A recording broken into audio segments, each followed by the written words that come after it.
रोगी मोहब्बत तानिया हिराज किस्त नंबर 6। जैनी कोई राब्ता हुआ तुम्हारा हाशिम से? थॉमसन क्या कहता है, प्लीज़ जैनी कुछ करो, मैं मर जाऊंगी। भाई मुझे ज़िंदा नहीं छोड़ेंगे। इस वक्त वो वीडियो कॉल पर जैनी से बात कर रही थी। मैंने कोशिश किया लेकिन सेमेस्टर ख़त्म होते ही थॉमसन अपने भाई शहर चला गया। और बटलर की कमी का तुम्हें पता तो है। जैनी ने बेबसी से कहा। आनिया तुम आंटी को सब सच बता दो, वो संभाल लेंगी। जैनी ने उसके चेहरे के उभरे रंग देखकर कहा। वो कुछ नहीं संभाल सकती, उल्टा खुद परेशानी में आ जाएंगी। और जो बात कुछ दिनों बाद सबको पता चलनी है, अभी पता लग जाएगी। आनिया ने चेहरे पर हाथ रखते हुए कहा और बेइख्तियार होकर सिसक पड़ी। मुझसे ये बोझ नहीं उठाया जा रहा जैनी। वो ऐसा कैसे कर सकता है मेरे साथ, मुझे इस तरह सूली पर लटका कर। वो सिसक कर रो रही थी। एक दफ़ा वो खबीस मिल जाए, मैं उसका हश्र बिगाड़ दूंगी, जैनी ने गुस्से से कहा। बाहर दरवाजे पर दस्तक हुई तो आनिया ने जल्दी से चेहरा साफ किया और दरवाजे की तरफ बढ़ी। सामने तैमूर भाई खड़े थे। आओ कहीं घूमने चलते हैं। तैमूर भाई से उसका बहुत लाड था और जानते थे आनिया को घूमने फिरने का बहुत शौक है। दिल नहीं कर रहा भाई, आनिया ने अपने आंसू रोकते मध्यम से मुस्कुराहट के साथ कहा। क्यों दिल नहीं कर रहा? मैं देख रहा हूँ तुम कुछ उदास उदास सी हो। कोई परेशानी है तुम मुझसे शेयर कर सकती हो। तैमूर भाई ने प्यार से उसके सर पर हाथ रखा तो उसकी आंखें भर आईं। कुछ कुछ भी नहीं भाई, कोई परेशानी नहीं है, बस अभी एडजस्ट नहीं हुई। तो घर का शोर सर में दर्द कर रहा है। आनिया की बात पर तैमूर भाई मुस्कुराए। सच बताओ, मैं जब भी छुट्टियों में घर वापस आता हूँ, घर चिड़ियाघर लगता है। उनकी बात पे आनिया मुस्कुराई। चलो चलो ना यार, चलते हैं। तुम्हारी मंगनी के बाद मैंने वैसे ही वापस ड्यूटी पे चले जाना है। तैमूर भाई ने इतनी मोहब्बत से कहा कि आनिया इनकार न कर सकी और उनके साथ इस्लामाबाद की धूल छानने निकल पड़ी। लड़की तुम जीन्स और कुर्ता ही पहना करो, कमीज शलवार में तो मासी लगती हो। तैमूर भाई ने उसे छेड़ा। इस वक्त वो दोनों दामने को आए हुए थे। भाई आपको कमीज शलवार से इतनी चिढ़ है? अगर आपकी बीवी कमीज शलवार पहनती हुई तो? आनिया इस वक्त सब भुलाए अपने भाई के साथ एंजॉय कर रही थी। आवाज़ में शौकी वाजियाँ थी। हम तो उसकी ड्रेसिंग सेंस बेहतर कराऊंगा। अभी अच्छे कपड़े पहनो, ट्राउज़र पहनो, कुर्ते पहनो, बस शलवार ना पहनो। शलवार कमीज़ में मुझे लड़कियां बूढ़ी अम्मा लगती हैं, हारून भाई ने शरारती लहजे में कहा। क्योंकि अभी कुछ देर पहले तक आनिया कमीज शलवार में मासियों वाले होलिये में अपने कमरे में थी।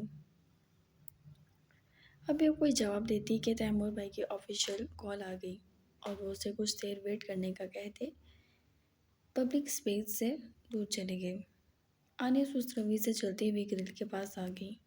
वो सामने के मंजर में खोई हुई थी कि किसी लड़की की आवाज़ पर चौंकी। मुझे तुम्हारे बाल बहुत पसंद है आयशा, उसी लड़की ने अपने पास खड़ी लड़की को प्यार से देखते कहा।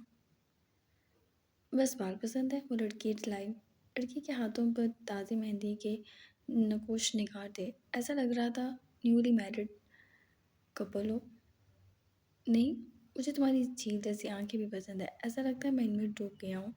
उस लड़के ने आगे बढ़ के उस लड़की की आंखों पर फूंक मारी। क्या कर रही हैं, पब्लिक प्लेस है। उस लड़की ने शर्मा के लड़के को धक्का दिया और लड़का हंसते हुए 2 कदम पीछे हुआ। आने को उन्हें देखकर बहुत कुछ याद आया। बिल्कुल उसी तरह उसने भी तो हाशिम को कहा था। क्या कर रहे हैं हाशिम, पब्लिक प्लेस है। और आनिया उस सरचाई की याद में खो गई। कैसे मीठी खुशबू और नरम रंगों का मरकज़ बना हुआ था। सूरज की रोशनी बड़ी खिड़कियों से अंदर दाखिल हो रही थी। धूल के धब्बे हवा में रक्स करते आइसक्रीम डिस्प्ले के पॉलिश क्रोम को चमका रहे थे। वो एक छोटी गोल मेज़ पर बैठे हुए थे। उनके दरमियान आधा खाया हुआ आइसक्रीम कप रखा था। हाशिम उसकी तरफ देख रहा था। उसके होंठों पर हल्की सी मुस्कुराहट खेल रही थी। तुम जानती हो, हाशिम ने सरगोशी की, जब आप मुश्किल कैफ़े की नरम गूंज से ऊपर उठती है। ये जगह खूबसूरत है, लेकिन ये तुम्हारे मुकाबले में हल्की है। उसने कुछ देर का तवक्कुफ किया। सूरज की रोशनी आनिया के चॉकलेट बालों पर पड़ रही थी और अजीब दिलकश तासुर दे रही थी।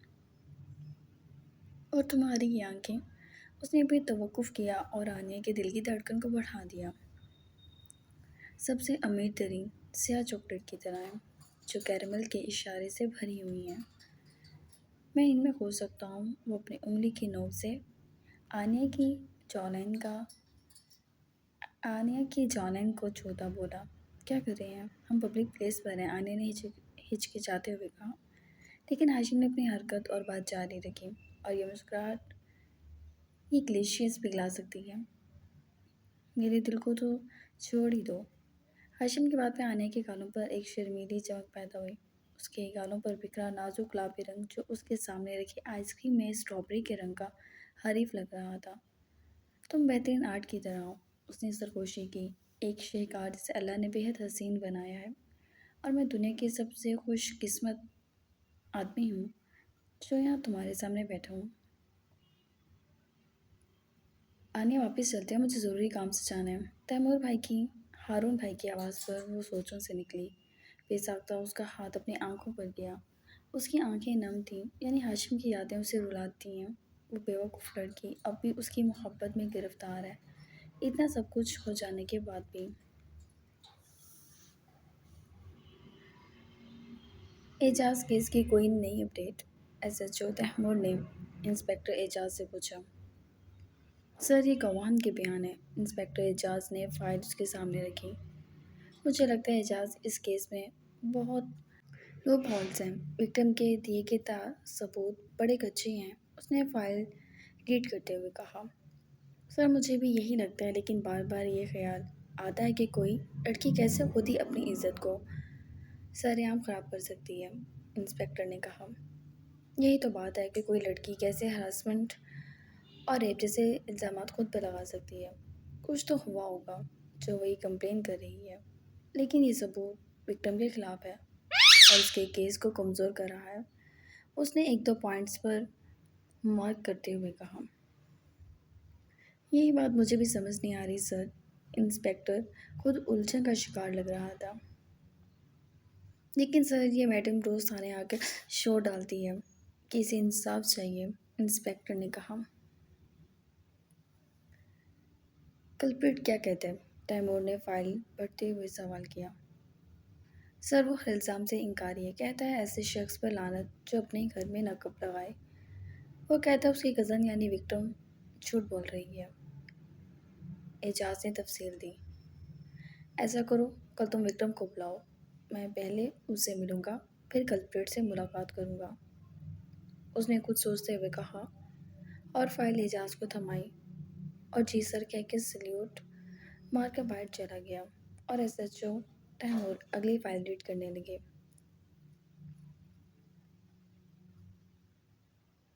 चंद माह पहले।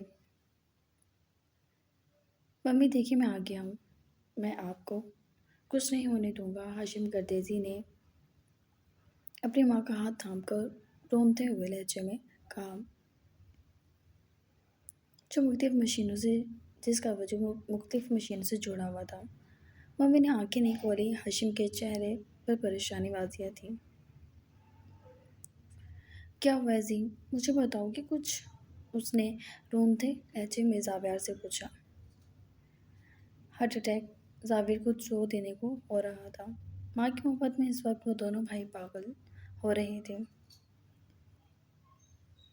डैड को इन्फॉर्म किया है? उसने बेचैनी से पूछा। जी भाई, मम्मी की ओपन हार्ट सर्जरी होगी, जाविर ने कहा। ओके, हम कल का ही टाइम ले लेते हैं, हाशिम ने उजरत से कहा। डैड कह रहे हैं उनके आते ही मलेशिया के लिए निकल जाएंगे, मम्मी की सर्जरी वहाँ होगी। जाविर ने उसे डिटेल दी। अब तबीयत कैसी है मम्मी की? उसने बेचैनी से पूछा। اب بہتر ہے، نیند کی دوائی کی وجہ سے وہ آپ کی پکار پر نہیں اٹھی۔ زاویار نے ہاشم کے کندھے پر ہاتھ رکھ کر تسلی دی۔ ہاشم نے بھائی کا ہاتھ تھاما اور اسے گلے سے لگا لیا۔ ممی ٹھیک ہو جائیں گی جی، تم پریشان مت ہو۔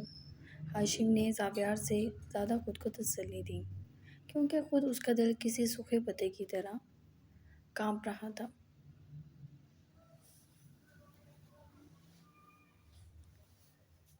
ہاشم، میں تمہاری شادی کر کے پھر اوپن ہارٹ سرجری کے لیے جاؤں گی۔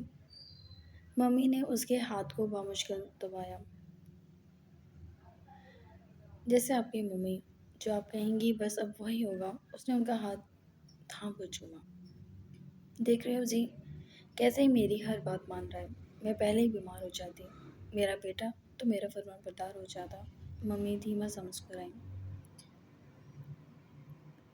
ممی، آپ صرف بھائی کی شادی نہ کریں، ساتھ میری بھی کر دیں، میں بھی فرمان بردار ہو جاؤں گا۔ زی نے ان کا دوسرا ہاتھ تھام کر، آنکھوں میں شرارت واضح تھی۔ چل شرارتی، ابھی صرف میرے ہاشم کی شادی ہوگی، وہ بھی ڈیسٹینیشن ویڈنگ۔ ممی نے اپنے ارادے بتائے۔ کل میں ہوں اور تمہارے ڈیڈی سلامہ کی طرف جائیں گے، زوہا کا ہاتھ مانگنے۔ تمہیں کوئی اعتراض تو نہیں ہے نا بیٹے؟ ممی نے فکر مندی سے پوچھا۔ کوئی اعتراض نہیں ہے، جہاں میری مما چاہیں وہاں میری شادی کر دے۔ ہاشم کے لہجے میں محبت ہی محبت تھی، اور ممی پرسکون ہوگی۔ کافی دیر زاویار اسے چھیڑتا رہا اور ہاشم باوقار مسکراہٹ کے ساتھ اس سب کو انجوائے کر رہا تھا۔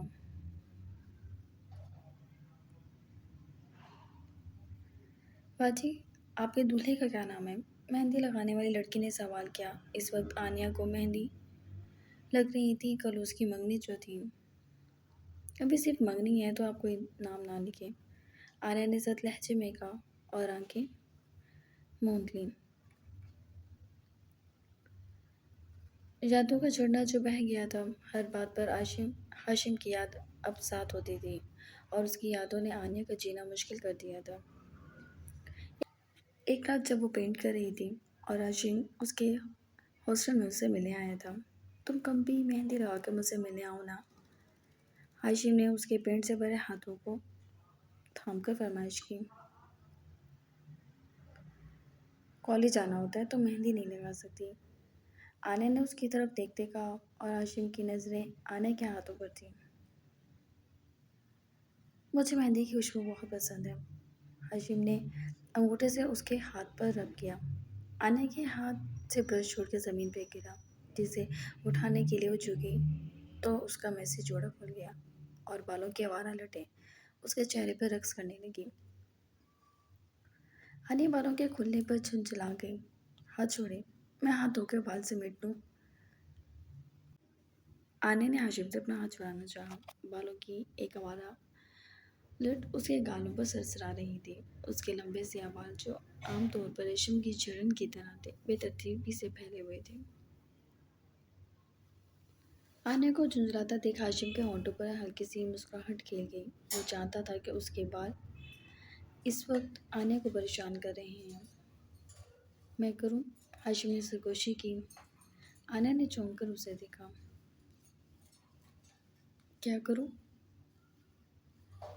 اس نے اس کے بالوں کی طرف اشارہ کیا۔ وہ تمہیں پریشان کر رہے ہیں، میں انہیں باندھ دیتا ہوں۔ آنیہ کی آنکھوں میں حیرت کی جھلک ابھری۔ آپ جانتے ہیں کہ یہ کیسے کرنا ہے؟ میں نے کافی بار یہ بنے دیکھے ہیں، تو میں کوشش کر سکتا ہوں۔ اس نے اپنی چمکتی آنکھوں سے اس کی طرف دیکھتے کہا۔ اس کے علاوہ یہ کتنا مشکل ہو سکتا ہے؟ ہاشم آگے بڑھا اور آنیہ کے آوارہ بالوں کو سمیٹا۔ ہاشم نے احتیاط سے اس کے گھنے بالوں کو اپنے ہاتھوں میں جمع کیا۔ ریشمی تاریں حیرت انگیز طور پر اس کی جلد پر ٹھنڈی لگ رہی تھیں۔ اس نے دھیرے دھیرے کام کیا۔ اس کی پیشانی ارتکاز میں جھکی ہوئی تھی۔ جب ہاشم نے ان حرکات کی نقل کرنے کی کوشش کی جو اس نے مختلف لڑکیوں کو بے شمار بار کرتے دیکھا تھا، हाशिम ने उसके बाल घुमाए और इन्हें मोड़ा। उसके हाथों का जानलेवा लम्स आने की गर्दन पे वाजिया था। इतनी मेहनत के बावजूद भी चंद बार उसकी गिरफ्त से बच गए और वो हंस पड़ा। अब होशियार रहना, हाशिम ने छेड़ा और उसकी गर्दन को अपने लबों से छुआ। आन्या को यकीन हो गया था कि अब वो मुश्किल में फंस गई है। आखिरकार वो उसके बालों को उसकी गर्दन के नब पर एक साफ सुथरा जोड़े में बांधने में कामयाब हो गया और उसे उसके बालों की पिन से बांध दिया। लेकिन ये कामिल नहीं था, वो जानता था कि ये दोबारा खुल जाएगा। वह हाशिम अपनी काविश पर खुश था। उसकी आवाज़ में फ़क्र का इशारा था। पहली कोशिश के लिए बुरा नहीं है, क्या तुम नहीं कहोगी? ये अच्छा है, आने ने कहा। उसके चेहरे पर मुख्तलिफ रंग बिखरे हुए थे। ये शर्माहट उसके हुस्न को चार चांद लगा रही थी। शुक्रिया, आन्या ने मध्यम सी खामोशी की। हाशिम ने आगे बढ़कर उसके गाल को छू लिया और फिर अंगूठे की मदद से आहिस्ता से आने के गाल को रब किया। तुम्हारे लिए कुछ भी, यहाँ तक कि तुम्हारे खूबसूरत बालों के राजों से लड़ना भी। वो धीमा सा मुस्कुराया और आन्या ने हल्का उसकी तरफ से रुख फेरा और वो उसकी नज़रों का मुकाबला नहीं कर सकती थी। हाशिम ने उसे बाहों में भर लिया। इस ठंडी रात में बहुत कुछ था। एक मीठी याद, एक प्यार करने वाला दिल और थोड़ा सा एक तरफा जोड़ा।